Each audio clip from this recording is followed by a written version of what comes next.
The Spanish announce table. It is a late start for the Spanish Announce Table, Pro Wrestling's best podcast, because we have grown-up lives to do grown-up things with, and we were tending to that, right? So, Tom, man, pro wrestling this weekend. We've got people in the chat right now. Let's stop and pause for a second. I love the Spanish Announce Table Nation. There's folks already waiting here live in the live stream chat on YouTube. You can find us on youtube.com/SpanishAnnounce. Tube. See what we did there? Mm-hmm. Yeah. So you find us there. We do this every weekend, Thursdays at precisely, except this week, 7:15-ish. Hard. Well, you know why? Here's why. Is because Hard-ish. Tonight I took my nieces to the Union Station Christmas extravaganza. There was a fucking thing that I sent you a video of where if you stomp on the ground, the lights go under like it's a Michael Jackson music video. They had water streams. There was a Santa Claus. They had elves singing. They had donkey or reindeer, I guess is reindeer singing. They had penguins singing. They had trains going everywhere. Santa was up top waving at you. It was a fucking fun time. And you know what we had for dinner? Fucking ice cream, because that's what uncles do, is they take the nieces for dinner to Sheridan's to get ice cream. Dirt cups, motherfuckers. That's where it's at. So that's what we did tonight. And so that's why we're late. It's because of that. And also, motherfuckers, I bought some shoes and I had to try them shits on and I liked them. I'm wearing them right now. Nice. What are you, like what up? 8.5? 9s, baby. All right. So, Tom is full of the spirit. Tom was visited by 3 ghosts on this evening, and he has a renewed love for life and pro wrestling, which we're going to talk about with the folks here in the chat. Jeffrey Sill saying, "Hey, yo, Chicos, shout out to the Spanish Announce Table. Loving this Continental Classic. Everything else, not so much, though. Rio is back, but where's the pipe?" Oh, we're going to talk about Rio. We're going to talk about the pipe, I guess. We always talk about the pipe on the Spanish Announce Table.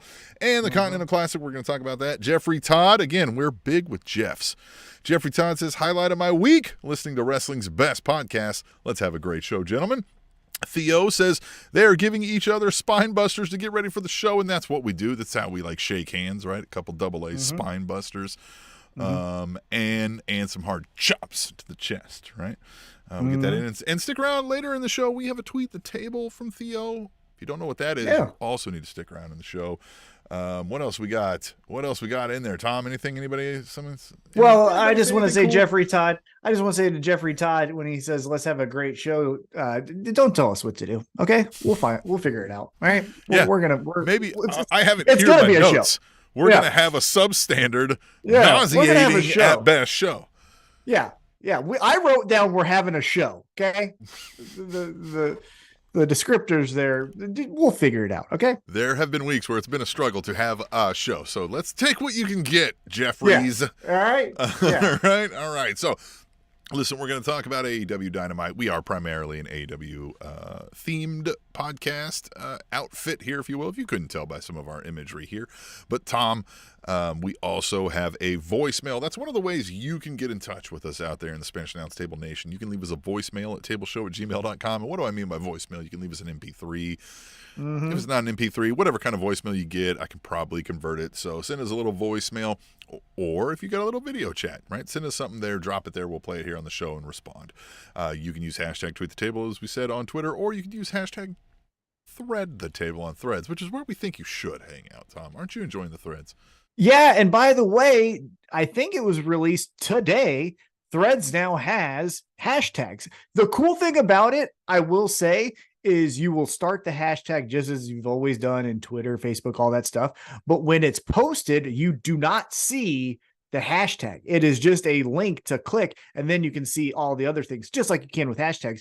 But they got rid of the symbol once you publish your post, and I like that. That's a cool thing, because the hashtag is so the hashtag is gone, but the word is there, but it's an obvious link, right? Like a hyperlink. Yeah. Oh, that's nice. Yeah, so you're not seeing the Nice. hashtag. Now that's how you initiate it, but once it's posted, you don't see it. And I They like probably it's a did little that cleaner. so as not to get sued, but it's probably cooler. It's probably Well, it's byproduct just as being cleaner. cooler. Yeah, it's clean. Yeah, it's cleaner. You know what I mean? So Yeah. I am enjoying Threads. We're actually getting some good traction over there, meeting some new people that we have not talked to in previous weeks, talking about AEW. So having fun. Again, we're primarily AEW focused. And as Tim mentioned, we're hitting up them threads. And as always, hit up our Substack. That's where you can get matches of the day, posts to notify you when we're going live with our podcast, and so much more. So we're having fun rocking over there in this wild, weird, and occasionally wonderful world of pro wrestling. Occasionally wonderful. It is wonderful on Thursday nights when we have the Table Nation here in the chat with us. If you can't be live with us, you're obviously a podcast listener, and we love you, podcast listeners, but you're missing out. Gotta be honest with you. But, we'll take you how we can get you, and if you love the sounds of our sweet voices, then so be it. But right now we're going to let you listen to the sounds of another sweet voice, and that's from a good friend of the show, Ash Hendricks. Tom, you ready for that? Hell yeah, let's do it. What's up, guys? It's me, Ash, but you already know that. Yeah, I've just finished watching Dynamite. Another good show as usual, as we're accustomed to. But I'm just gonna say this, guys. Right, I'm not here for this "Who is the Devil" storyline. If you want to run a storyline of MJF's past coming up against him, I'm all for that. Could make great television. That could make for great television, but a bunch of fucking masked guys running around terrorizing guys like some sort of fucking hostage situation thing going on here. I don't know what. It's not the one, man. I'm not really feeling it. I feel like there's a better ways to tell this story without a bunch of masked people going around and jumping people. And it's like it's good that they didn't actually have that tag team match, because I would have like blown my fucking brains out. Because how the fuck are two people that you don't know who they are working for some dude who we don't know who they are, they're just gonna have a regular wrestling match? This isn't that type of storyline when these guys should be just be working matches. That doesn't make no sense. So thankfully they got themselves out of there. The sooner they get to it, the better. I'm hoping World's End will be the end of that storyline, but we'll see. Anyways, my question for this week is... Nah, I'm just playing. I don't actually have a question. I'm really stalling to think of something, and that's what I was doing. I got you bitch asses, didn't I? No, but seriously though, my question for the week is, what is your favorite gimmick wrestling match? Like, is it the ladder match, the cage match? What is your favorite version, favorite gimmick match? And then what's your least favorite gimmick match? Yeah, that's it. And and don't think I forgot about last week, man. If I go back and listen to this show and I hear that no one, I'm the only person that's in this fucking voicemail, then your shoes are gonna get stolen and I'll probably break T-Mac's foot or something. I don't know. Bye. Please. Tom does not need a broken foot. I got a tumor already. Jesus Christ. You know what I mean? So we have a situation, because he is going to hear back and hear that nobody else called in. So to quote friend of the show, Dak Draper, everyone else, shame on you. And you can do the same thing he did there by dropping us any kind of audio clip there to tableshow@gmail.com. If you know how to get fancy with it, you know how to do some production stuff. If you're slick like us, do that. Again, it's our show. Look. You get a couple minutes. You know what I mean? Calm down, but get it in.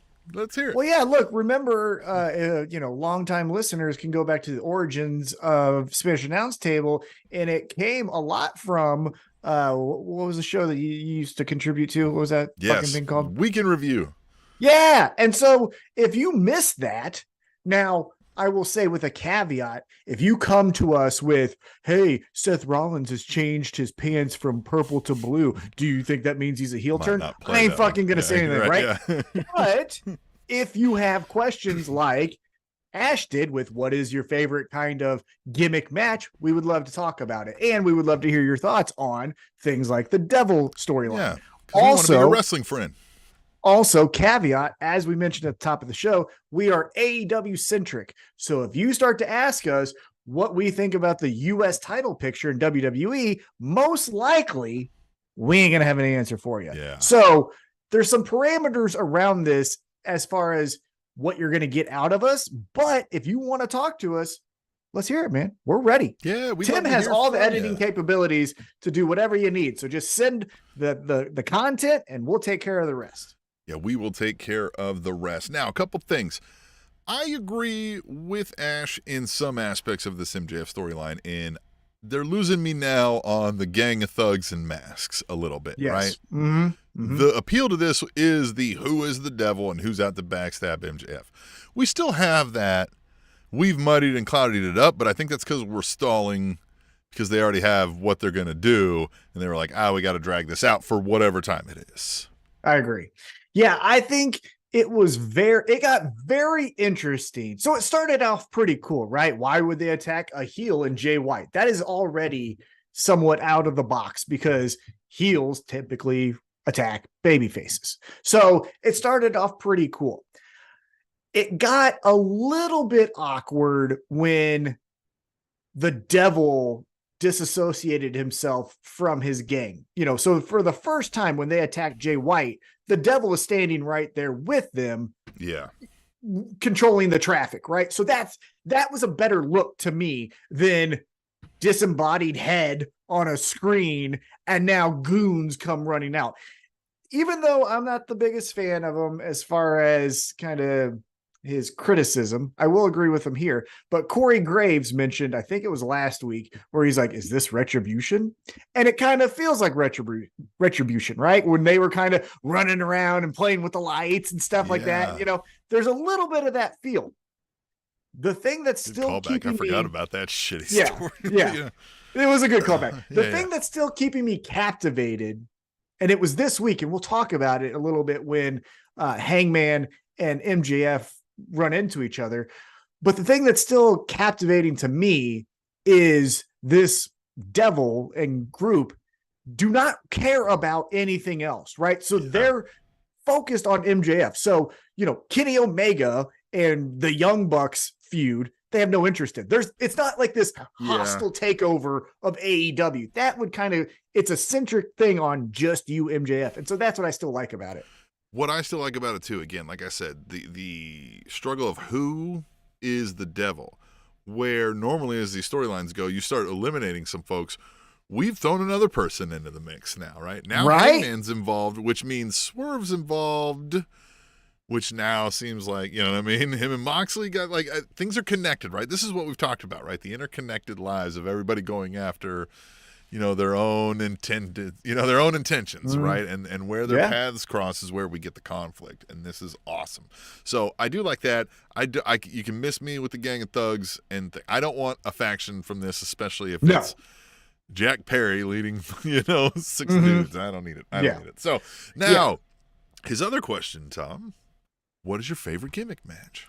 So not to be a little bit of recency bias, but after this year and the gimmick that has put over two of the best matches I can think of, the AEW style of a Texas death match. Now, the anchor in both of those is Hangman Adam Page, and Hangman Adam Page is a fucking amazing wrestler. Yeah. So maybe it's a little different. However, he's delivered on all of these Texas death matches, right? The one with Lance Archer, the one obviously with John Moxley, and this last one with Swerve Strickland. So if, let's hypothetically say it's Bryan Danielson and Claudio, and they do a Texas death match and it goes up to the same standard, well, then I think that is going to be my favorite style match. So they are doing a very good job. And again, a little recency bias, but I would say the Texas death match AEW style is my favorite right now. What about you? Man, this was a struggle, man. I really was thinking, I really always enjoyed the Money in the Bank idea until they did, there's like 8 Money in the Banks in the year, So, it's kind of that souped up ladder match, but then I was thinking but then I'm going TLC, right? Because why not throw in the things? But then part of me wants to go old school and say the Survivor Series traditional 4-on-4. So much good storytelling in that, right? Mm-hmm. But I kind of feel like I'm going to go with, because I feel like this can kind of encompass both of those things-ish, is War Games. War Games a little bit in reverse with not necessarily eliminations, right? You get sort of this start beforehand with that unique thing. So I think I'm going to go with War Games. Right I like now. that. Yeah. I like that. Or whatever you call it, right? Right, yeah. Or what's the one that we Blood got? and guts. Blood and guts. Yeah, same thing. Still very good. Yeah, I do like that, especially when AEW so far has done factions. It's been the Blackpool Combat Club. Now they had a little bit with Eddie Kingston, and can Eddie Kingston coexist with Claudio? Right, there was a little bit of that, but with WWE, generally speaking, there's some type of wild card member or dissension amongst all of them. And that is interesting. Even like the Survivor Series, what you were talking about, when they were really hitting it hard, and it was like that Raw versus SmackDown, and it was like Shawn Michaels running the gauntlet and Randy Orton ended up taking him out at the very end. Like that was even awesome. Some of them early pay-per-view Survivor Series, right? Where the team name era, right? Like that was always good stuff. Definitely. Now, going to my least favorite, it could be like almost ask for a least. Yeah. It could be like, I'll tell you, and I bet you're going to agree with me. It almost makes my skin crawl now, but it is the WWE style of a last man standing, because all they fucking do now is just trap you. That's not the fucking purpose of a last man standing. It isn't trap you under bullshit or tape your fucking feet up. It's incapacitate the motherfucker. There was a TNA one that I lost my shit over on this show early in the corporation days. I'm trying to think of what it was. I can't remember. Oh gosh, what was my least favorite? You may have to stay tuned. It may come to me as I continue to think what my least favorite would be. I always hate a no holds barred or falls count anywhere or anything. All these things, I'm like, these are all the same thing, right? Like so many of the same thing. Yeah. Those always bothered me, right? Yeah. I will say one other thing though. I do agree with Ash on, I believe the Who is the Devil will end at World's End. Now, then I think the new chapter will start, right? The devil will appear. Then we will get the next thing. But I think the devil will be revealed at December 30th's pay-per-view. Yeah. Which, side note, this wasn't in my rundown, but one thing that I found interesting that I wanted your opinion on is December 30th is their next pay-per-view, right? Yeah. Go back and watch Dynamite. If you didn't fucking have a calendar, you think All In is their next pay-per-view, because about every other segment was August, all In. And I'm like, that's 9 months away, motherfucker. Listen, they've got a quota to meet on these travel packages that they booked with the provider, and they got to make sure folks buy some. I mean, I guess, but Jesus of Mary, honestly, if you didn't have a calendar, I would have thought All In is the next pay-per-view. Yeah. That was just very interesting to me, but anyhow. All right. We ready to move to the next thing there? Let's do it. We're going to talk about AEW Dynamite. AEW Dynamite was last night. And again, we're right in the middle of this Continental Classic, right? So the show is very heavily peppered with that, right? So I don't want to say we're sort of lacking storylines, because there's an overarching storyline with that, but it takes up a lot of the time, and it just kind of is what it is, right? And there's not a whole lot of, who done it, as we said with the other storyline. Not that every storyline has to be who done it, right? But so this one is it's a slow burn, right? So the show, as with last week, I felt a little bit, does feel sometimes, though we're getting great matches, things are going, you're just kind of like, okay, well, that happened, right? What next? I think it's about to pick up with these, with people nearing the end of this, round robin gauntlet, and we'll go from there. Yeah, that's my hope, is because now we can start to establish some of the stories. And as we kind of break down the match results, we'll go into potentially what stories could happen. But let's talk about last night. So, as you mentioned, Continental Classic is going on, and it kicked off with another match in that tournament featuring Jon Moxley versus Rush. And, Jon Moxley, the first couple matches had more of I'm a better wrestler, right? Like, you guys think all I do is bleed, but here I am. I'm actually going to kick your ass. He did that with Mark Briscoe, but then the one that he had last week was more of a technical match. Not with Rush. These motherfuckers said, hey, let's see who's tougher. And we found out, I mean, at least for this night. What did you think of the match? Yeah. Moxley said, hey, I may not be meat, but like this is a meat division match happening here, man. And these guys just banged into each other, threw each other over everything, into the crowd, right? Hit you with this, throw you into that, kick you there, shove this up that. Tuesday, as we call it here. But, yeah, it's Wednesday. You know what that means.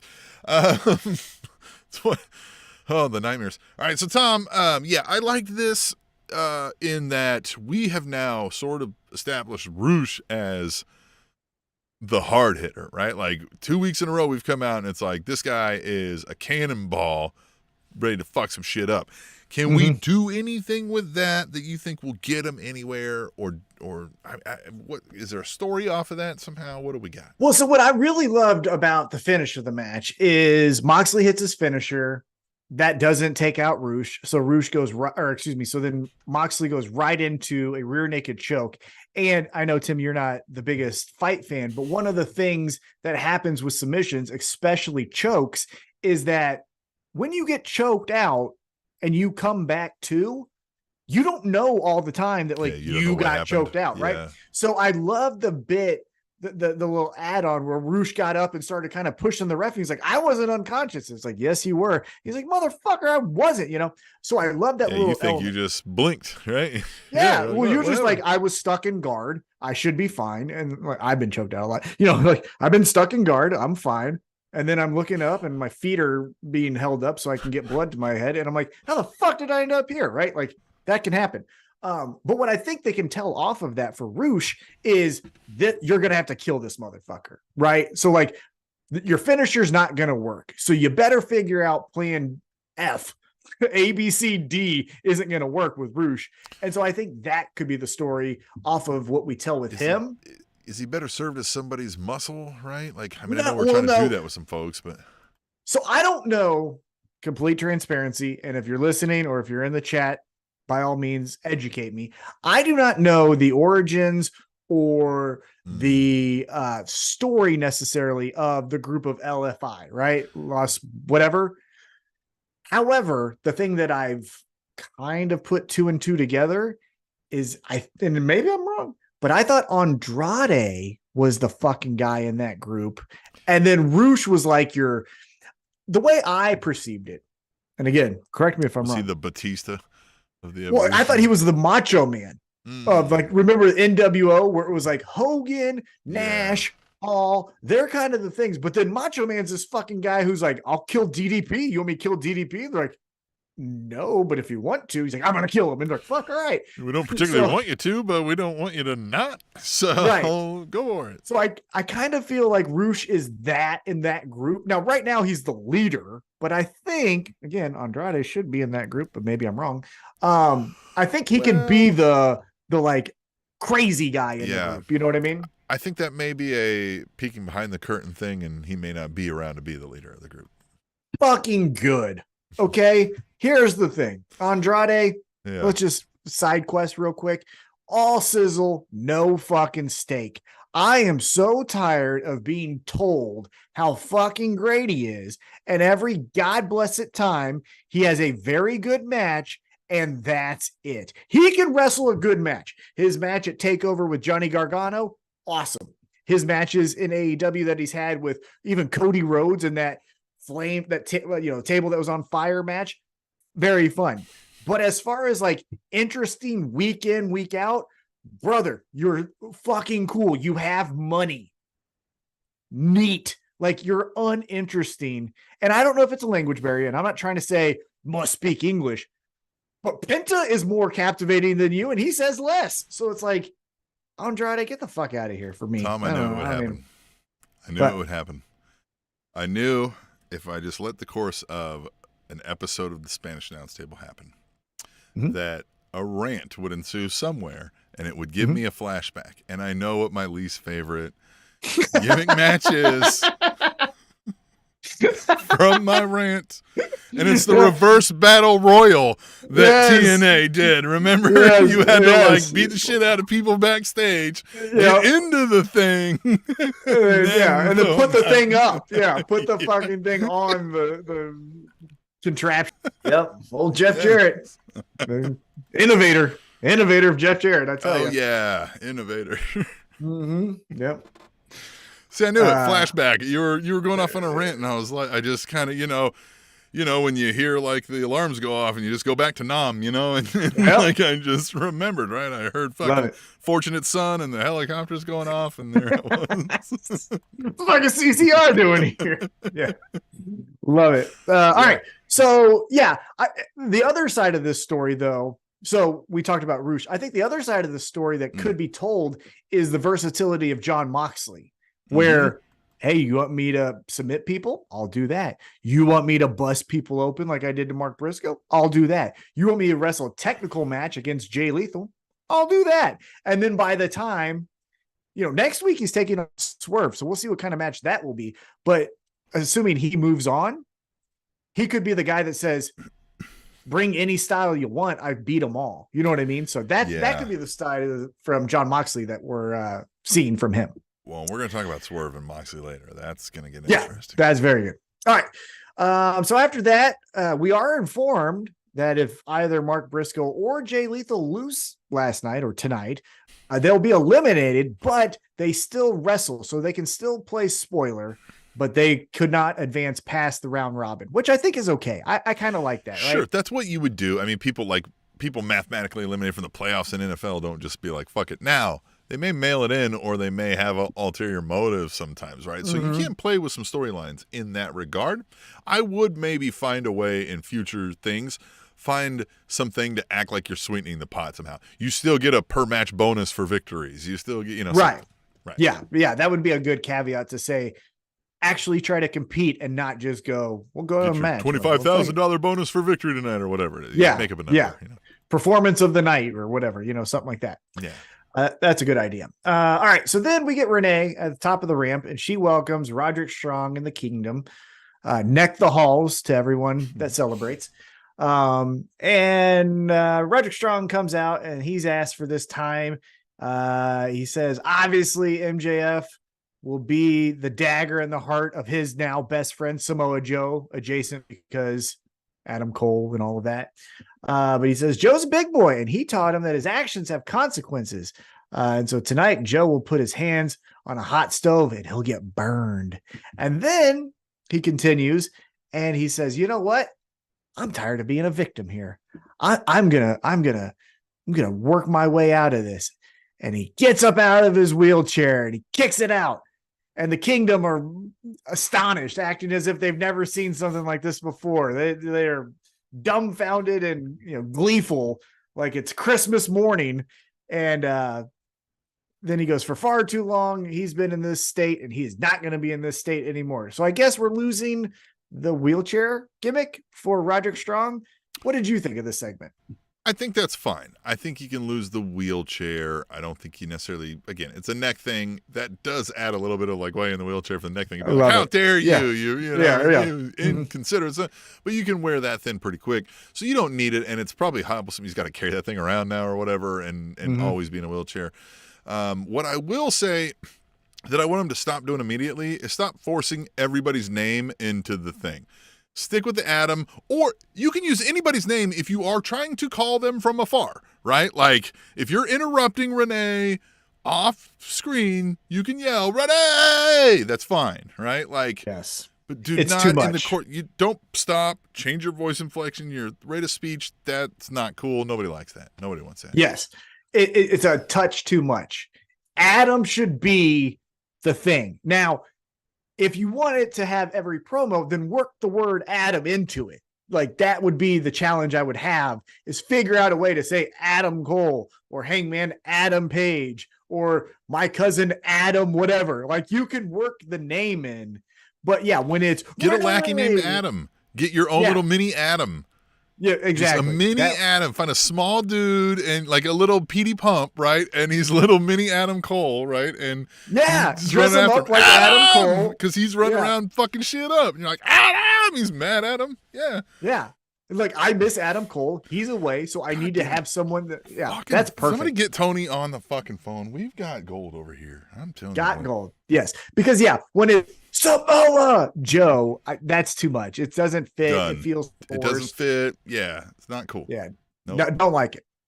All right. So we're going to break. We come back, and here is, for me, the fucking segment of the month. Definitely the segment of the night. So good. Could be something that starts the segment of the fucking century.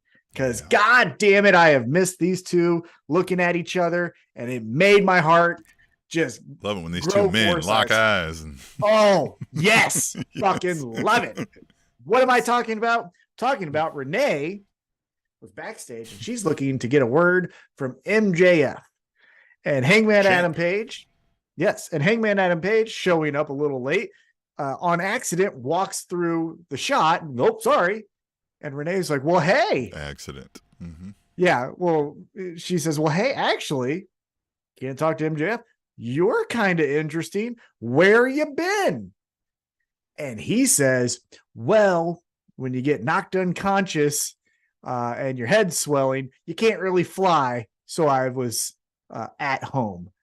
And he basically goes on to say, Swerve, you broke into my house, but I will admit, it took Brian Cage and Prince Nana, but you beat me. And I can admit that. But know that this isn't over. And then the thing that I thought was honestly the most interesting out of everything that he said was, Swerve, I know the thing that you want the most, and it's my mission that you never get that. That was fucking cool, because that's the thing where it's like, we can always come back to this, right? We can have Hangman go off with potentially MJF, but in 6 months, when Swerve has his first opportunity at Samoa Joe, Hangman says, you motherfucker, you thought you're getting away from me, Swerve? And he cost him the championship, right? Something like that. We could always come back to that. I love that part. So what did you think about the start of this promo? Yes. Again, I like this when we can get kind of this crossing in the night, if you will, right? Like, we didn't have them come out to the ring and Hangman didn't interrupt and talk shit. It was a natural occurrence in the course of business, and these two guys just don't like each other. They tried to just throw a couple slide barbs at each other, but neither one's going to allow that to happen without getting the last word. And so now here we are, right? Well, hold on. Before we get there, though, I want your thoughts on what did you think about what Hangman had to swerve?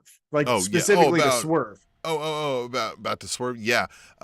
Man, I like this idea that he said, I'm going to make sure you don't get it, because that is how I think we get Swerve doesn't win Continental Classic, isn't getting a title shot right away, or gets a title shot, doesn't win the title, and he's still white hot, right? Easy money to do there. And yeah, this is a beef forever. Hangman is never forgiving Swerve for doing what he did, ever. There may be a time in a Swerve of all swerves where Hangman does something and he helps Swerve in 10, 11 years somewhere, but he'll stab him in the back eventually, because these two are never friends now. Not with what Swerve did. Now, you can't be. Yeah. Right? Yeah. That's your mortal enemy now, dude. You were in my house over and over my kids thing. Like, I have to murder you or I can't sleep. Exactly. Yes. I love that.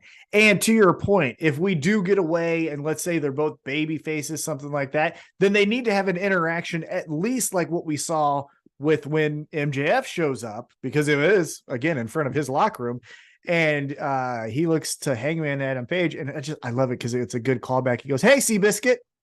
And just that, because if you go back to, I believe it was All Out, and Hangman and Bret Hart, they were unveiling what the title looked like. And then MJF came out and fucked with Bret Hart, which was always great. And then fucked with Hangman, called him Seabiscuit. That's a good callback. And as you mentioned, so then let's get into this part. They do have these little jabs at each other where, Hangman says, oh, you called me Seabiscuit. I remember then giving you a buckshot lariat. And then MJF saying, well, yeah, I remember the first time I won the Dynamite Diamond Ring, I beat you. Nailed it. And then Hangman was like, yeah, you beat me. And I took that and I won the championship. and then MJF was like, you did win the championship, but I'm the champion now. 6 months. For right, more than a year. And then then Hangman's like, well, guess what? You're a prick. You know, then they finally just get into like almost name calling. Loved it. But then, yes. So all of that was great because again, they're both baby faces, but to your point, like with Hangman and Swerve, it's not meaning that, we're not friends. Fuck that shit. You know what I mean? So I do like that. We both love them, but they don't love each other because they don't need to. And again, it allows for the blending of these storylines to just, they don't even have to blend, but they just by nature of them crossing paths can help further the other storylines in some ways, right? Like now, Swerve could be in a match against MJF, and Hangman saves, you know what I mean? Like, or keeps Swerve from winning it, and thereby we continue the MJF storyline, right? Like he's saved from the devil's thing because Adam was there trying to fuck with Swerve and foiled the plot accidentally, right? By happenstance, right. Those kind of things, right? So more of this. I do like. At one point, he's like, "Oh, I can just kick your ass right now," and they're about to throw down, and Samoa Joe's right there, like, "Nah, time to step in." Like, ditch, nope, not happening. Well, we forgot one beat of this story though. So as they're kind of going back and forth, and I think Hangman says something like, "Oh, you're gonna love this title reign. You're probably gonna talk about it when you're 70 with your 12th cat or something like that." And then MJF kind of turns the tables and goes, "You know what? Think you're fucking tired." Again, paraphrasing here. He goes, "I'm tired of this thing. You know who I think the devil is? I think it's you, Hangman." Yeah. And Hangman then responds by saying, "MJF, you're such a manipulator. It's probably you. How about," and then this is what he goes, "How about you be honest?" And then MJF, to what you said, goes, "Well, how about I honestly kick the shit out of you?" And then that's when Samoa Joe's like, "Hangman, not tonight. We ain't doing this shit tonight." So what do you think about the accusation that Hangman is the devil? Never even considered that. Yeah, never considered Hangman.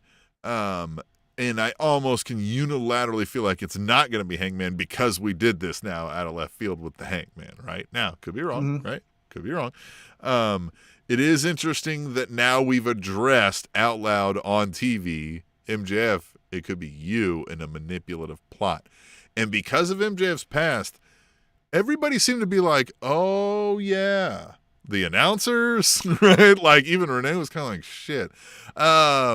So I think we may see more of that because, more happens later, and we'll discuss that then. But even the announcers then were kind of like, did he do that himself? We haven't seen him get attacked, right? Like, so it's so unique here. Yeah, I definitely don't think it's Hangman, but interesting what they did with calling out that it could be MJF, and what we do with that is interesting.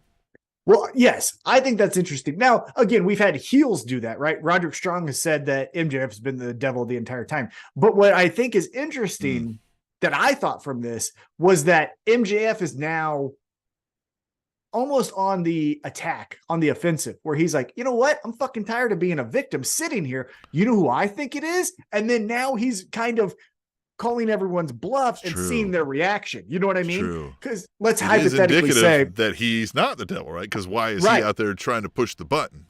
Yes. Because let's just hypothetically say in 2 weeks, they do something similar to this and he runs into Kenny Omega. And then MJF goes, you know what? Hangman was never the devil. You know who the devil is? It's you. And then he's almost doing this thing of like, what was that game where you would say like, does your guy wear glasses? What was that game? And then you have guess to who? Guess who? Yeah. It's almost like he's playing a game of guess who, where he just says, you're the devil, and sees the reaction. And if they're like, no. I want him checking footage and looking at body types and being like, you know what I mean? Like, the thing here is like, I kind of, as you alluded to, I'd forgot that Roddy has been saying it was him the whole time, but that always felt like he was saying that because we thought he was Roddy could be the devil, and MJF just played it off as such.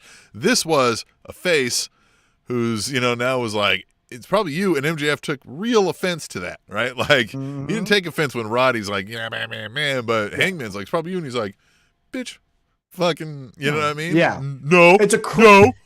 Yeah. Yeah, right. it's a credible accusation, right? Because Roderick Strong, look, he's doing great, but like he's a gnat. You know what I mean? Get the fuck out of here. He's had a neck injury for 9 months, right? Like, yeah, it's but Roderick this Strong, guy, right? this guy, when he says something has merit, and now he's saying that I'm the Gotta trust a man on a white devil. horse.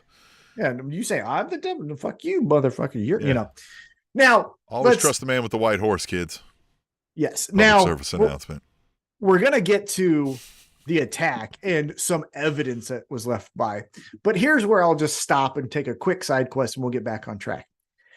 If it is Hangman, that's dumb as shit. It is dumb as shit, and I don't think it is. Because really don't think it is. Well, yes, I don't think it is, but like I like that it's another name that we never thought of. But if you think about it logically, this motherfucker is drinking the blood of Swerve Strickland and then getting choked out, but then coming on and taking on a match. Like, no, it's too. I primarily would use this because it's as you said, it shows his paranoia. It throws another name who then gets to be like, bitch, it's you. So we get to stir that up. But now I think we can work a way, like we said, where we get the Swerve MJF match, right? We still get Swerve and MJF facing off, and this Hangman gets involved there to, you know what I mean, to stop that. I think somehow maybe we get that. I think we're seeing some crossings of that maybe, but I don't know. We don't have a whole lot of time to get there and still keep telling this story. So maybe not. You know, maybe I'm just thinking out loud here. Yeah, we'll see, but it was fun. It was great, and both guys delivered it with the believability of not being scripted and it coming from the heart. And then the timing from Samoa Joe, just a nope, we ain't doing this shit now.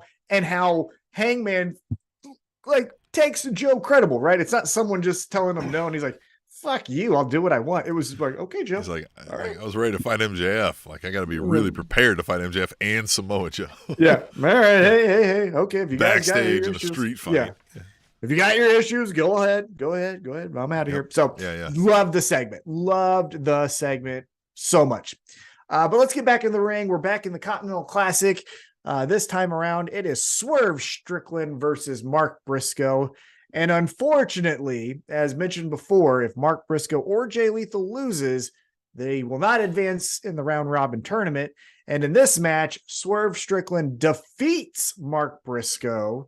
Now Swerve gets 9 points, just like Jon Moxley.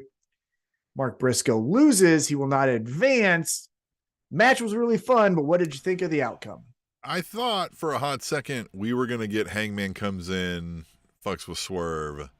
Well, you can't. You can't. Remember, because if you get out there, you're fired. You're fired or suspended if you involve yourself in the Continental Classic. Oh, I didn't hear that portion. Yeah, so you're banned from ringside because I heard everybody was banned from ringside, but I was like, that doesn't stop anybody from just coming in and fucking with a person, right? Again, like that stops you from helping me win the match, right? But like, so on Saturday's episode of Collision, when it was Danny Garcia versus Claudio, Matt Menard was on commentary, and they're like, "Hey, you're a professional broadcaster, so that's why you're here." And then Kevin Kelly said, and as you know, if you get involved in this match, you're fired or suspended. And Matt Menard was like, I'm not going to do anything. Like, I'm just calling the match. So they made it very clear that, like, you fuck with the match. I like that. They need to make that more clear. Yeah, say it out. Yeah, good. You're done. Good. Well, and good match, man. Again, Mark Briscoe's been solid these last couple of weeks in this tournament. However, he does lose. Yes, and I think now, as we were talking about, the Continental Classic has been just very stellar matches. One match that we haven't mentioned, but I would definitely recommend everyone seeing if they haven't, maybe see it again because it's great on a second viewing, is Collision's episode in the main event, Bryan Danielson versus Eddie Kingston. Fucking phenomenal match. Love that fucking match. So goddamn good. But I digress. We'll get back into this. I think, though, now we can start telling stories. I think we can start telling the story of, hey, Mark, it's great that you're in here, but we all kind of know that you've always just been a tag team guy. You're kind of proving it. And then we get a little Hangman self-doubt kind of story where you're like, maybe I am just a tag team guy. Mark And Briscoe everyone's versus kind of the like, world. well, yeah, because it's prove that you can do this on your own. Hey, man, you've always had your brother holding your hand. Now go do it. And he's like, motherfucker, all right, then you want to see So it? You know what I it's mean? Mark Briscoe versus the world in Mark Briscoe's brain, but it's man versus self to us watching at home. Yeah, it's the identity crisis of you're trying to be something you're not, Mark, and then him fighting that urge of like, no, I'm not, or giving in. Well, and when his saying, brother, "Fine." the ROH world champion, a couple times, they're gonna be like, your Yes. brother was the one who was exactly, you know. yeah, your brother was the world champion. You won like I think the TV title, but like, come on, right? That's not really a title. Samoa Joe gave it up. Like, no one really gives a shit Don't about even that have title. TV anymore. What does that? Yeah, exactly. Yeah. Although I did read, who knows if it's true or not, that the CW is interested in adding Ring of Honor to their television. And by the way, Are they quick interested in side adding quest. the Spanish announce table to their Well, so here's the thing. programming? Quick side quest. We'll come back. I don't fucking know where CW all of a sudden got money. So they got Inside the NFL from HBO on there with Ryan Clark and all of those guys. They have, I believe, ACC basketball. Like I saw Duke versus Virginia. Next year they're getting like it's no Big 12 basketball. But... Well, next year they're getting like 2 NFL games. And then I think they're adding CW, who's their parent company. That's what I'm saying. And then I think, didn't they add NXT? Isn't NXT going from USA to USA? CW? Something's happening with them. Like, and I think what's happening is I think SmackDown is reportedly, I guess they said that SmackDown might go to USA, and like right, Raw might get sold off to like fucking who knows, might even go to Amazon or some shit. Yeah. So anyhow, quick side quest. CW. Keep an eye on it, because all of a sudden now they're trying to be back with the fucking green frog or something. So remember that, the green frog? Yeah, something's up. It's like a money laundering scheme, right? This is like fucking the mattress firm. Hey, I'm cool with it. Give us some money. Yeah, we'll go in there. You ever fucking seen anybody? No, you've never seen anyone fucking work or buy anything from a mattress firm. Ask anybody where they got their mattress. See if anybody tells you mattress firm. There's one right down the street. The light. Here's the other thing. Deeper side quest. There's a mattress firm right down the street. I could walk to it. Here's the light is always fucking on, Tim. 2:00 in the morning, lights on. Why is no one turning the lights on? It's the portal to the lizard world, the Hollow Earth lizard world. That's what it is. I mean, sounds fun to me. Let me in. I'll work there. But they never turn the light off. You know what I mean? That's like a better story than the fucking bloodline. All right, no. Yeah. Okay, so we get Mark Briscoe, as you mentioned, losing the match. Swerve wins. Now we got 2 guys with 9 points, and spoiler alert, 2 guys with 0 points. So we'll put a pin on it. We'll come back to it because we get a segment with Swerve again. But we go backstage after Swerve wins, and Mariah May is with Renee for the first time, and she says her and Tony planned her debut, and it will be full of glamour. And Renee says, well, cool. Then who's the first opponent? And Mariah says, it's none of your fucking business. And then changes the topic and is like, hey, Toni Storm is great, isn't she? And that's the segment. What'd you think? Renee played it great, though. Like, the whole time Renee was like, this fucking bitch. She's like, yeah, great, thanks. You know what I mean? It was basically like, fuck you. Loved that. Yeah. Is it Toni Storm already? This feels hot out the gate. If it's going to be Toni Storm already, or is it somebody else and we're still building to this? I think it's Toni Storm. If we're being honest with ourselves, we love AEW. We love AEW. But the amount of effort put into the stories of the women's division in AEW isn't something necessarily thought out. So the idea that Toni Storm Mariah May happens at World's End would not shock me in the slightest. I feel like that would be where we're going to see this, but who knows? We'll see. Yeah, could be. Yeah. All right. So then we get in the ring, or do we? Because up next, Samoa Joe walks out. He's in the ring and the lights are flickering. And then kind of Retribution style, 4 masked men circle the ring. And Samoa Joe's like, I ain't fucking scared. Like, come in here. Let's fight. And then the lights go out for a while. And then we get the lights back on. Samoa Joe standing there by himself. But then we see up on the screen, the devil appears, right? He shows his face, screen flickers. Then we go backstage.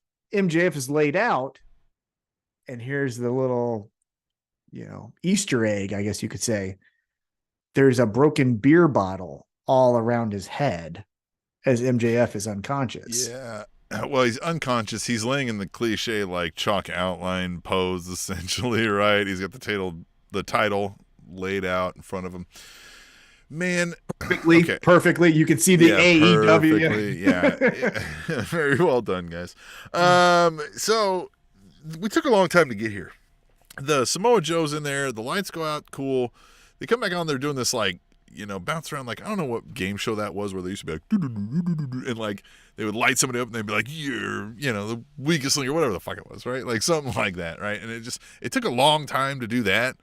And he's just standing there. And then lights go out again for a long time. I thought he was going to disappear. That's why they were taking a long time. They come back on and felt like he wasn't ready for that. He's kind of standing there. He's like, oh, yeah, I got to be scared again. And I was kind of like, okay. And then, then he's laying there in this like, but was that on purpose? Because the announcers were kind of like, did he do that to himself? We haven't seen. This is what I was hitting on earlier. Taz was kind of like, I mean, he's that kind of dude. He was like, I wouldn't. Yeah.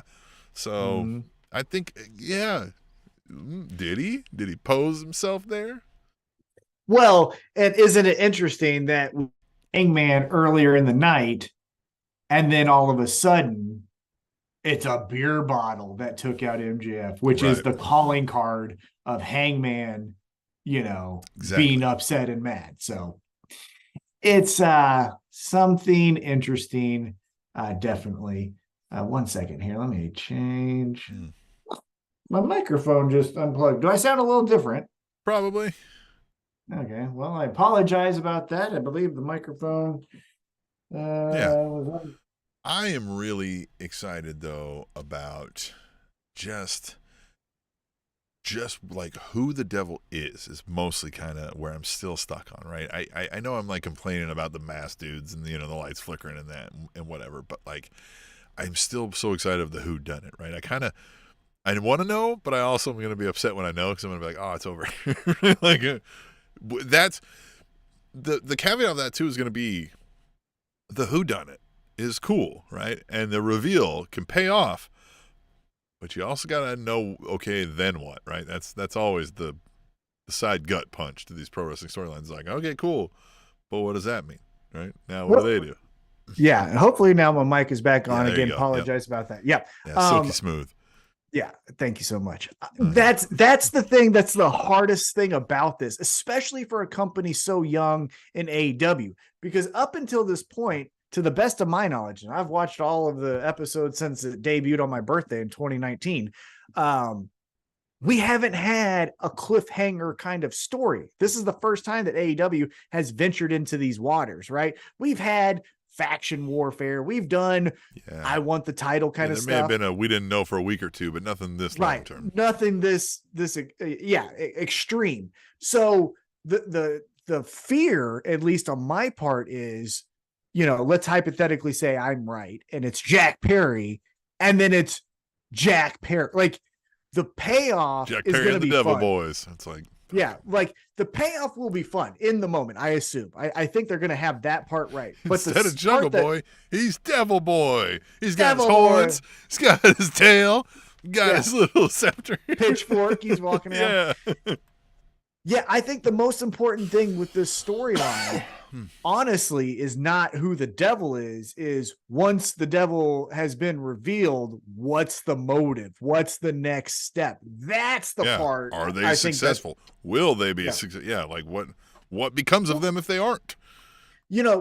I say that out loud, and one thing that I just thought of as I was talking is, they're 0 for 1 kind of on this devil thing, because if you go back to when we were at All Out, the devil appeared, and then the next night, the Firm is with MJF. Now, let's peek behind the curtain. That's also when CM Punk melted down. He was injured. Like the Firm was set up to, it was set up to fail because CM Punk is a fucking prick, right? Like Big Stoke. Yeah, love that. Oh, what if it's Stokely Hathaway? Oh, I never even for a fucking second thought of Stokely Hathaway, and that could be amazing. He's so good. And who has goons?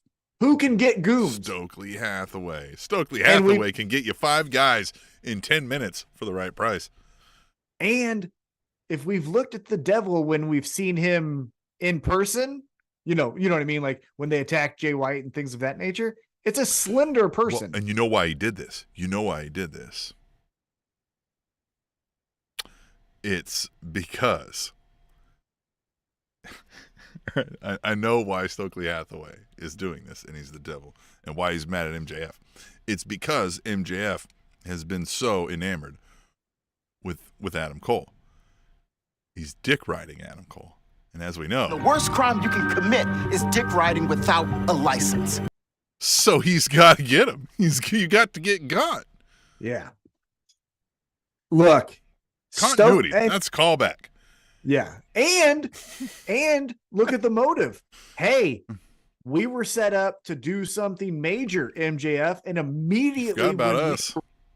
You fucking bailed on us. You failed us. So we're going to get you now that you're at the top of your powers. Good raggedy bitch. Oh my God. If Tim, it's Stokely Hathaway doing that would be great. Tim, there will be random times where, again, my wife reads a book when we're watching Dynamite and passively hears a Max Caster rap or whatever it is. But still to this day, she will randomly, like, making eggs or something in the morning, and I'll be like, hey, could you grab me a protein shake or something like that? And she'll just go, you raggedy bitch. Yes. You raggedy bitch.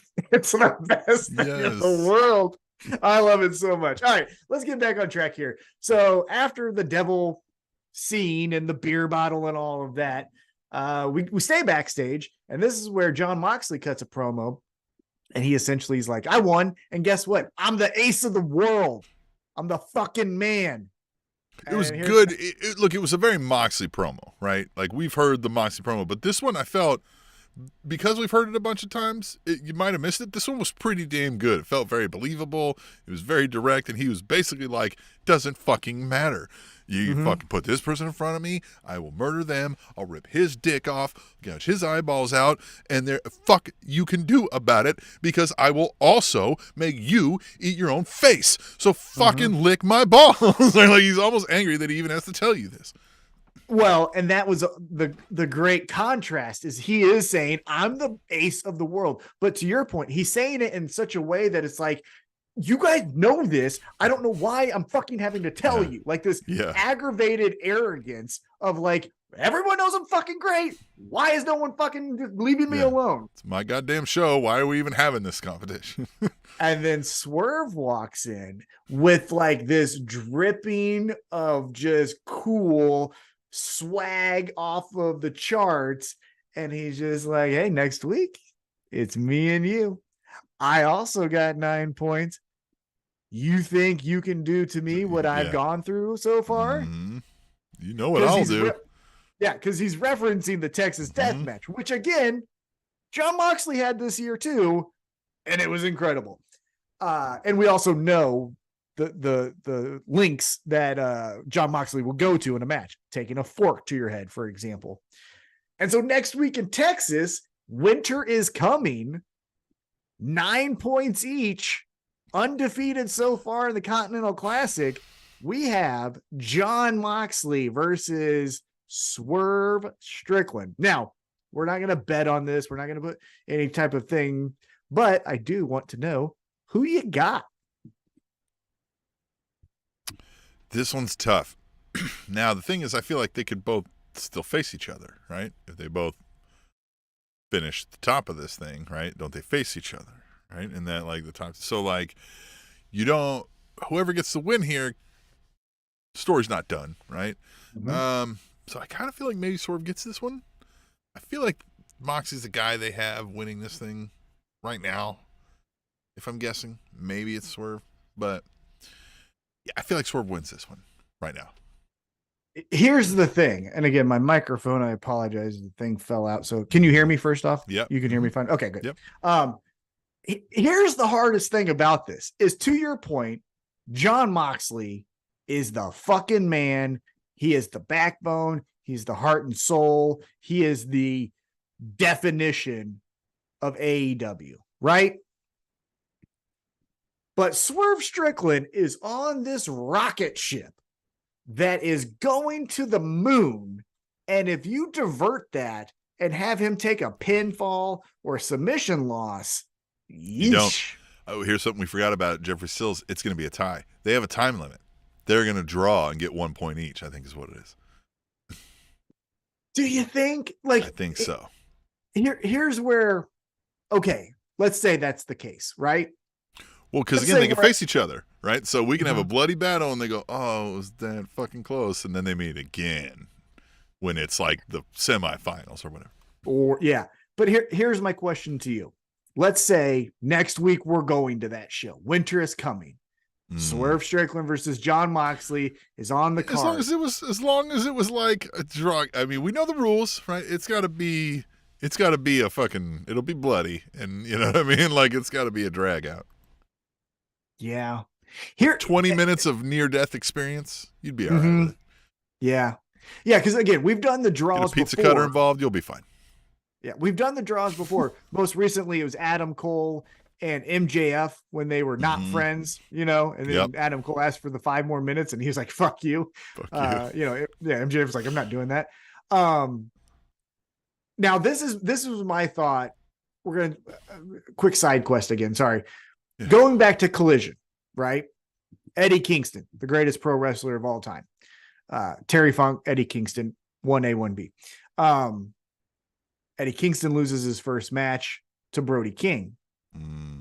Saturday, he loses to Bryan Danielson. He's 0-2. Next week, or this coming Saturday, I should say, he's taking on Claudio, which we know the history with Eddie Kingston and Claudio. He's got to win that. Well, what I thought is because he beat Claudio for the ROH title, they go to a draw. He gets a point by going to a draw with his mortal enemy. But I think a point might mathematically eliminate him from the semifinal. I'd have to look at the standings. Yeah, I don't know that part, right? Because over there, Brody King is undefeated, but I don't know if anyone else is, right? If Eddie Kingston's going to finish in the semifinals, I almost feel like Kingston's got to win, and these guys got to draw to keep their point total from growing too high. You know what I mean? I think they gotta. That makes sense. Yeah.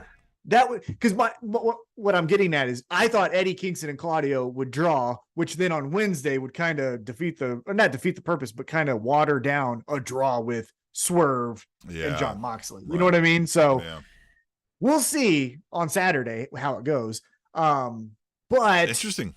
This is a good way again to put together folks who wouldn't be wrestling. I almost feel like I know this is a yearly thing because they're doing the Triple Crown, but I almost feel like you make these last maybe 3 months and you do 4 of these a year. You always have one running, right? Some people are just in the whatever series it's called, right? And you win a shot at something for it or whatever. You know what I mean? Like, because it feels real, right? It feels like you'd be, you know what I mean? This is how you would run competitions and stuff if you had a professional fighting organization sometimes and you were trying to like keep it going and stuff, run around the city. So like, I like this, yearly thing. I would have drawn it out even a little more maybe. Like it feels like I would have had more competitors for a yearly thing, and maybe we'll do that next year or something. But so far, so good. Yeah, it's going to be interesting. Swerve and Jon Moxley. To your point, if it is near death 20 minutes, crowd will be fine. But if it's a wrestling match, and you know what I'm saying by wrestling match, and then it's 20 minutes, you might get some disappointed people on threads and also in the crowd. Well, listen, I would be disappointed just to be in Texas, but you know, whatever. Well, yeah, Jesus Christ, that cult-like piece of shit state.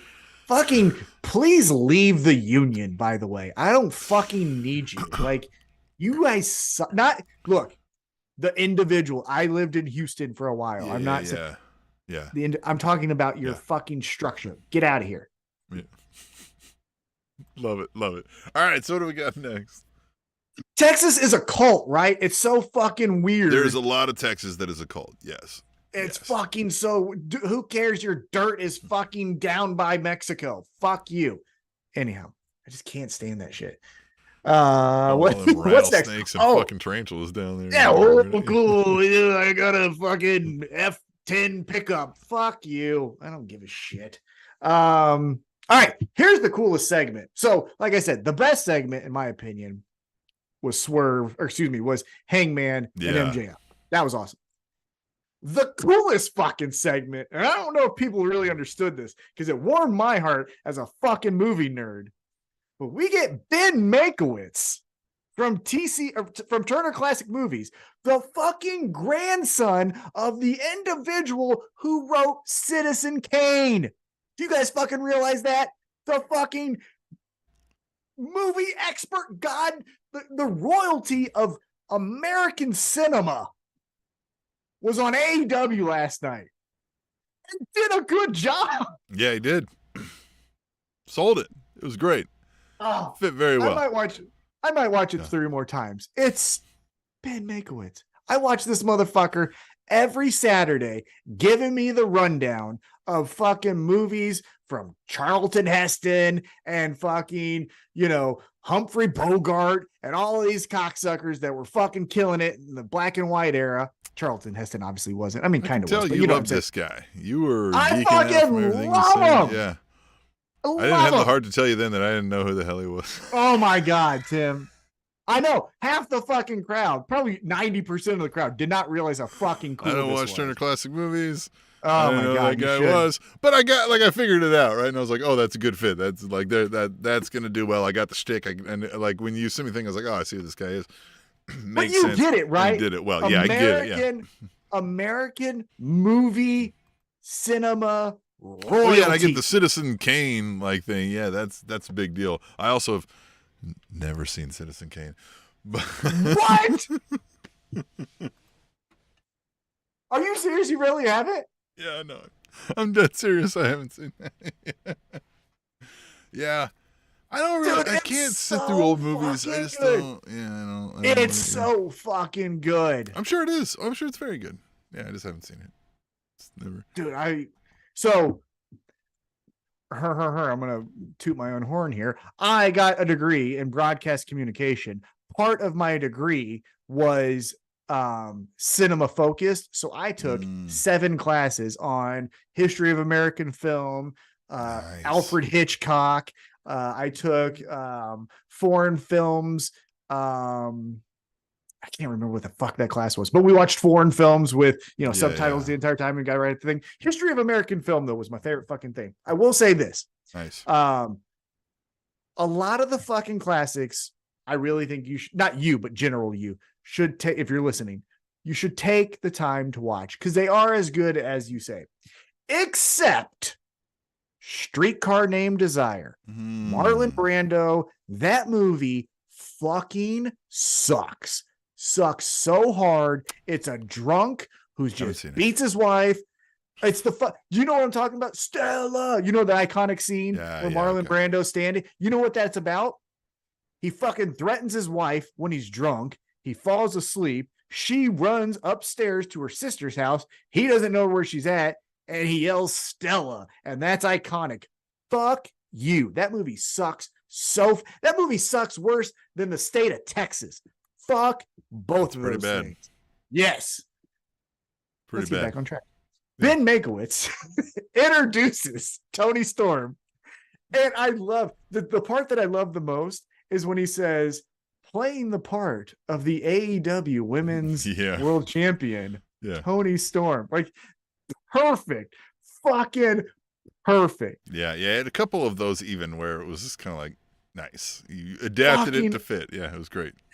I'm telling you guys, fucking watch Turner Classic Well, movies. I like that's the touch Tony Storm does when she when they hand the title to her after a victory. It's like the Oscar moment of like, oh my God, you like me. They did miss it a little bit when she did the cue. Now I think this was actually her fault because I think she got to her spot and then was like, oh fuck, I got to do it, and then kind of fumbled it a little bit. Then they went to black and white, which is a great touch. Very good job. I literally applaud the effort that they're putting into making Toni Storm a thing. She's doing great, but Yes. the black and white television, Ben Makowitz accepting the title, like those things are genius. Yeah, those Fucking little love it. touches help. When we talk about it's character work, and you got to have all these characters, like those touches help tremendously. That's what endears folks to the character.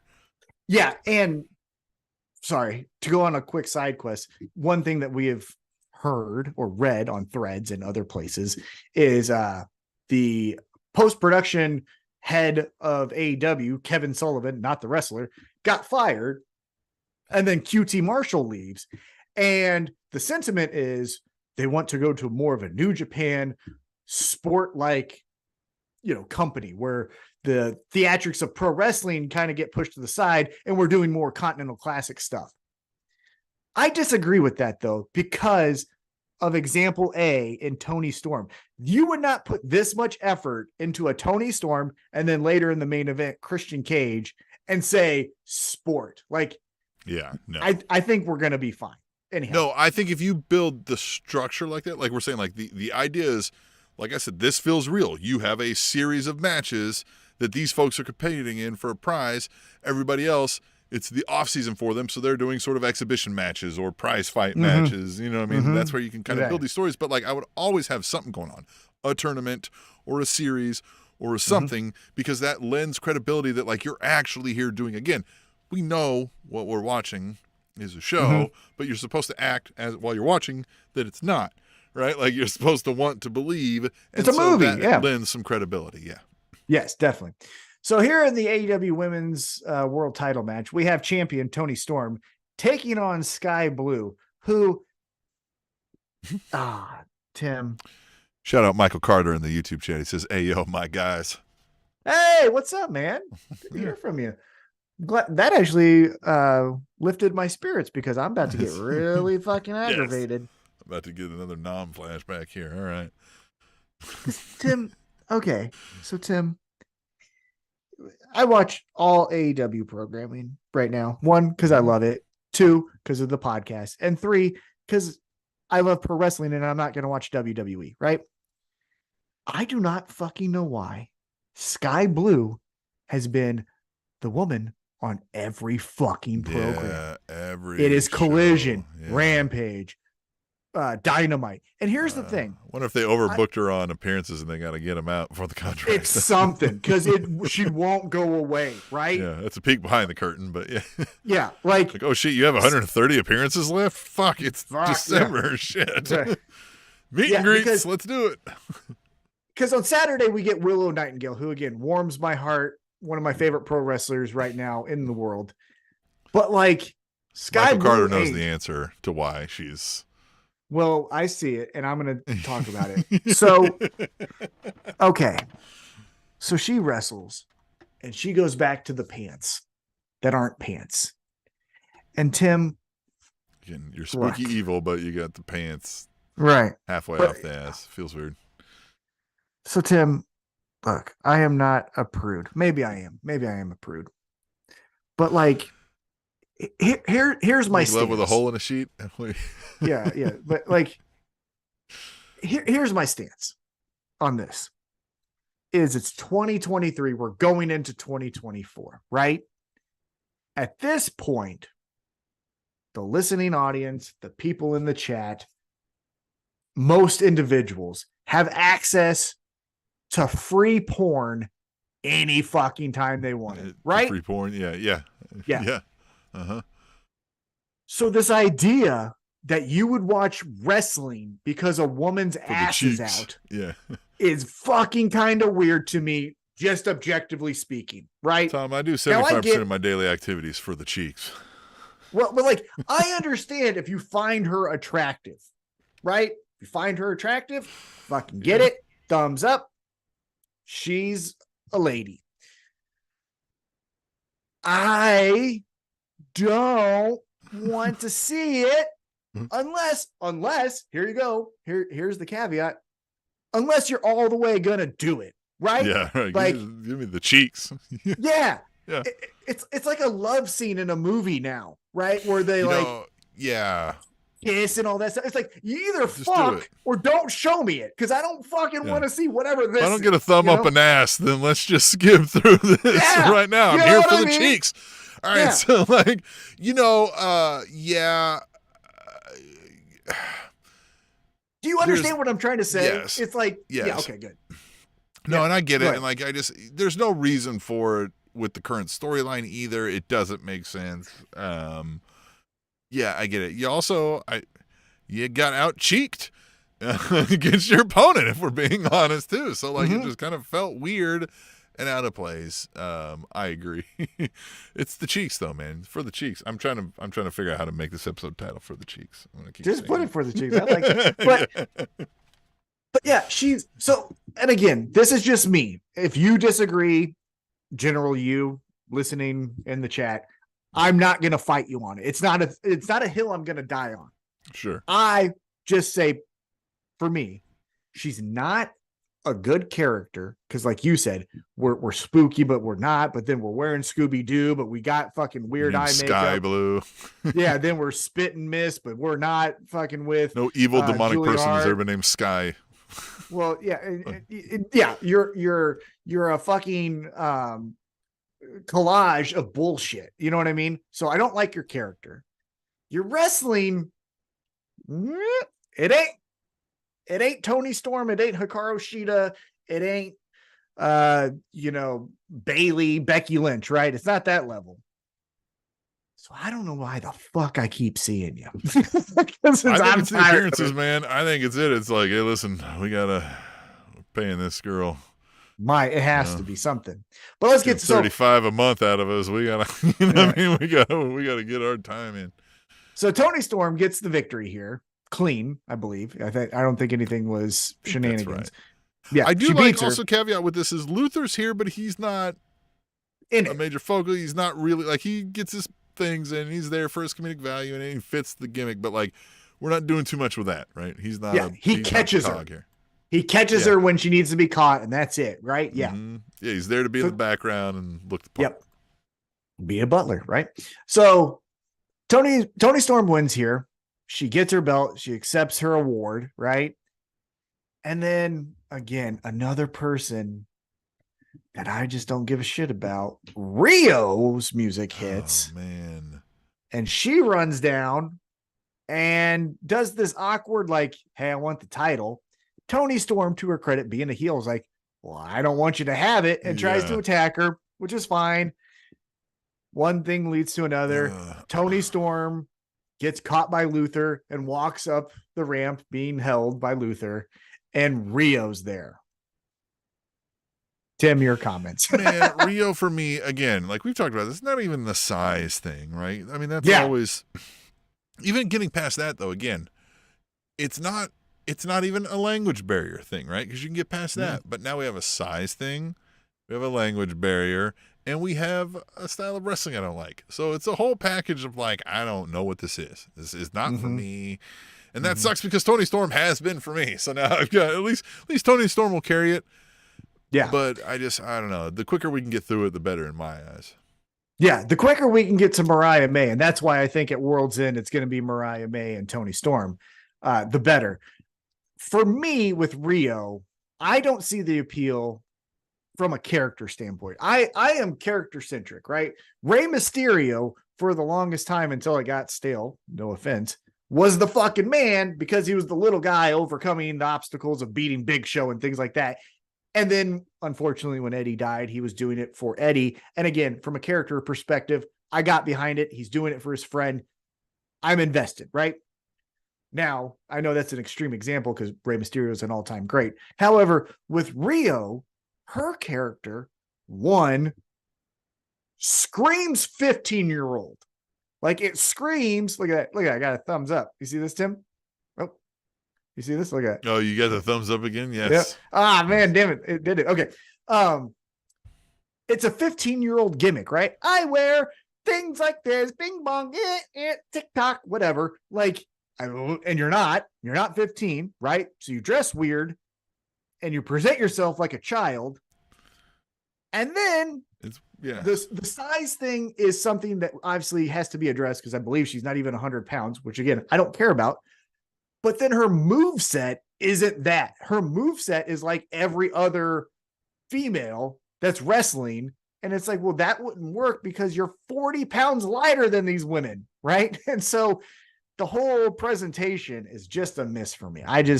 Now, I will give credit. It was fun for a moment when, I forget who mentioned it at the top of this podcast, when they were doing the Outcasts Attack the Originals and Rhea was coming out with a pipe.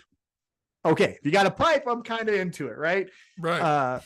Because like another person who I think is doing this correctly that is built similar size is the Maka Ito. Remember how she does the like a little American Idol thing at the top, and then she'll say "fuck you," and then she'll wrestle Nick Gage for fucking no apparent reason. Right. You know that? Okay, I'm into that.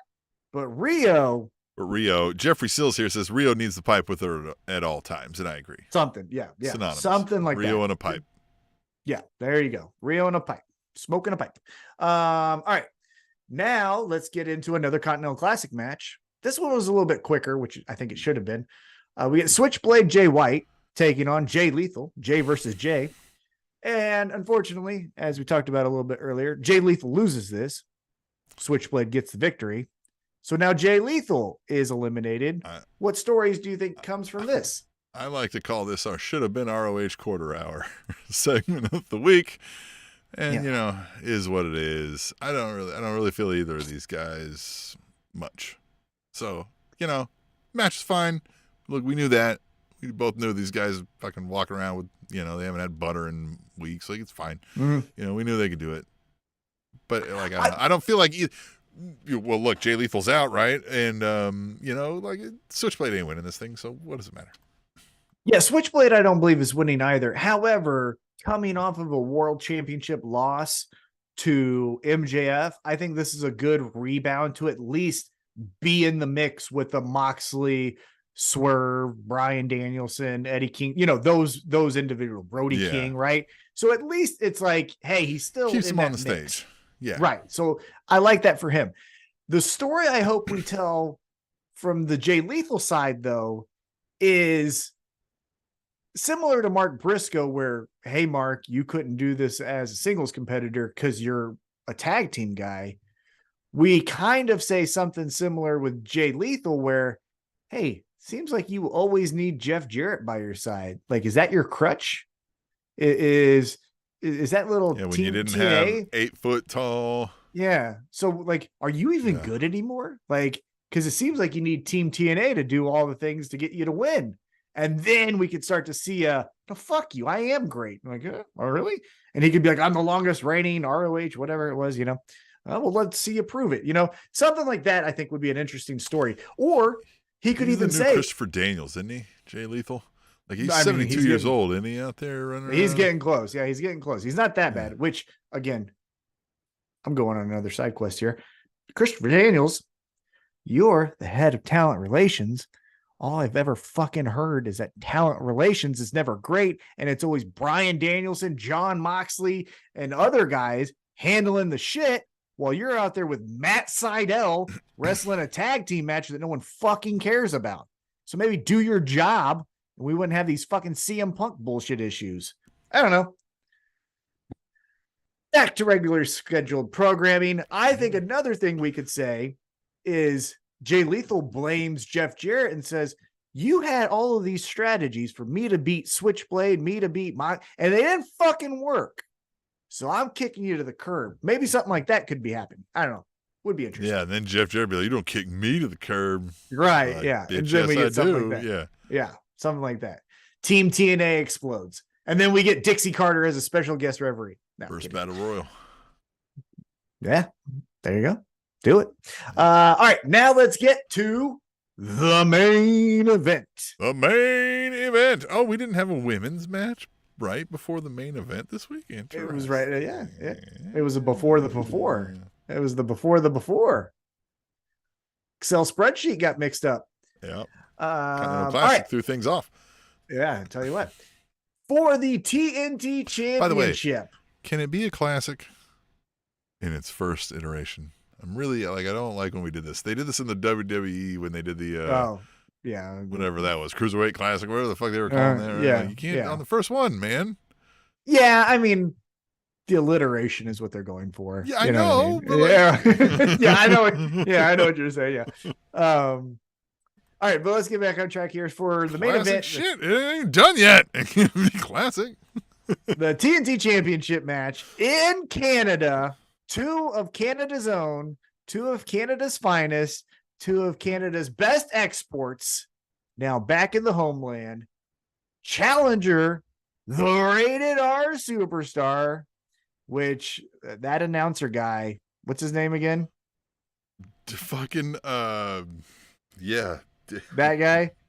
The Justin rated, Roberts. Yeah. Yeah, he screwed it up, and then he tried to he tried to hit it again and screwed it up a second, and then was like, I gotta act like I'm doing a thing here. Yeah. Yeah, whatever. That was super Yeah, that whatever was that stupid, was stupid.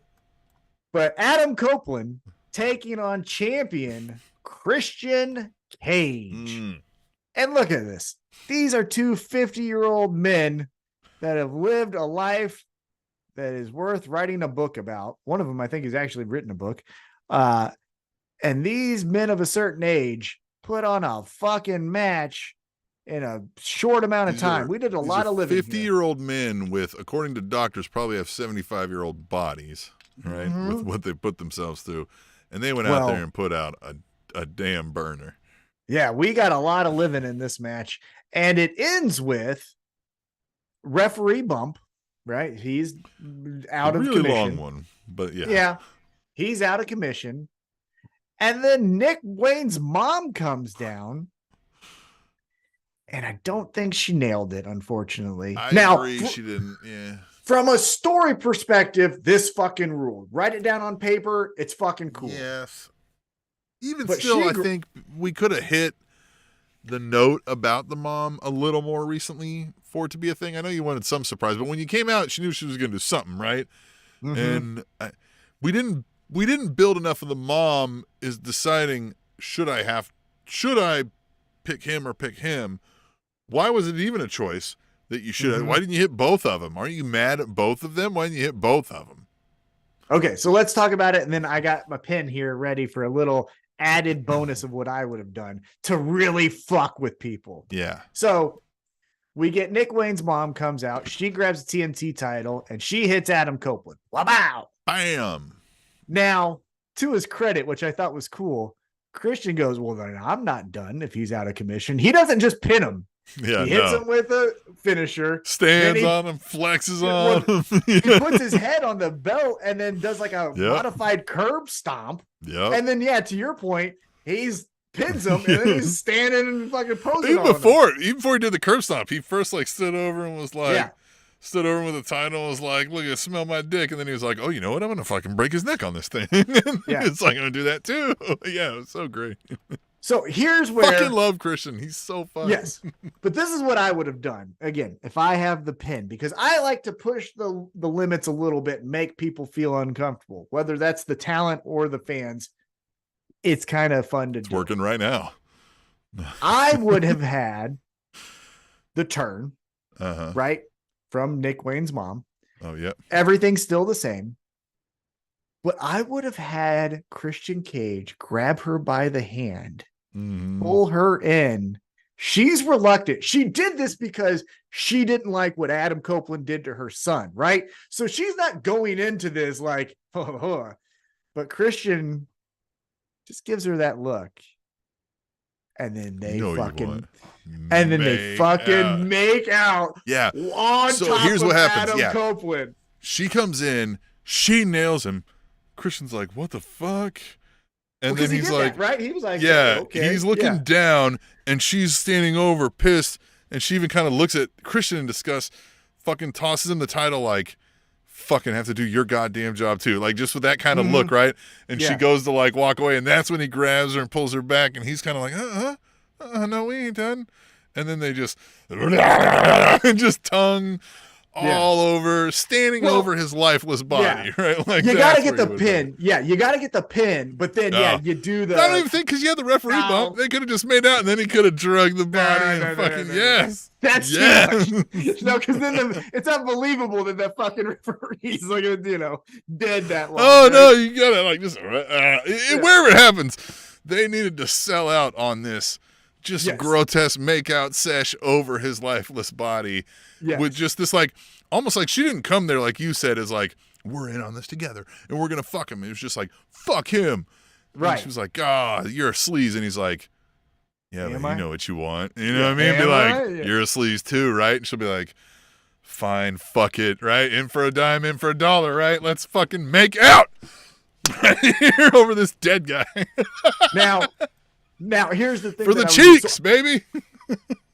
So this is what I would have done. So I would have added that beat to the story, right? The makeout, right? But then I was thinking about it. Then I was thinking you kind of have to do that for a little bit longer. In my mind, what I was thinking is, let's say she comes out and does a promo by herself, and she's like, I want to explain my actions. Adam, I want to tell you why I cost you the championship and your match against your former best friend. And then you do the same fucking thing. Yeah. Well, yeah. She just says essentially that I did it because you essentially tried to kill my son. I'm his protector now. His dad's not here, so it's me, right? Yeah. Well, I still love my son, right? It's still my son, regardless of how he's acting right now. Like she's baby facing it, right? He's still my son. But then she kind of does a little turn, and then Christian and Luchasaurus and Nick Wayne come out and then take him out. But then this is what then you have them make out again. But here's the little beat I would add to that.